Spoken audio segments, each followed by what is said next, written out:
Dans cette vidéo, je vous propose de découvrir les différences qu'il y a entre un type de contact personne et un type de contact entreprise.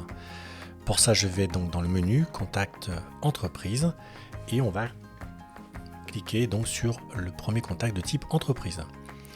Vous voyez que sur la partie entreprise, on va avoir des champs spécifiques comme par exemple le secteur d'activité, la date de création. Il faut savoir que le secteur d'activité est un champ qui est entièrement personnalisable, donc au niveau de la configuration, valeur tag et sous-type.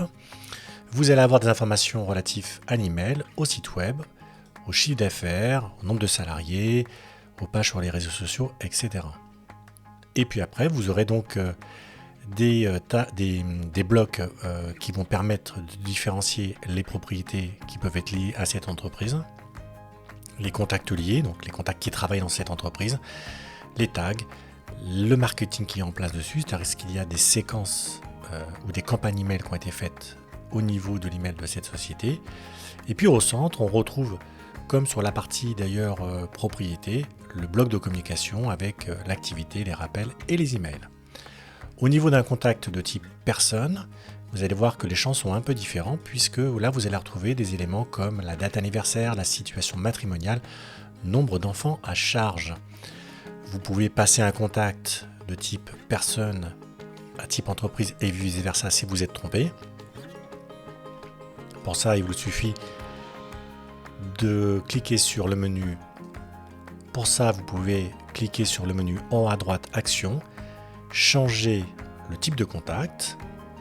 Là, Prospeno vous demande si vous souhaitez changer le contact de type personne à entreprise. Attention, les champs seront perdus en fonction du contexte. Par exemple, il n'existe pas de situation matrimoniale sur un champ de type contact. Donc si vous transférez ce contact de personne à entreprise, vous perdrez automatiquement cette information. Je peux aussi au niveau de la liste, je vais donc dans Contact, tous les contacts ou plutôt Contact entreprise.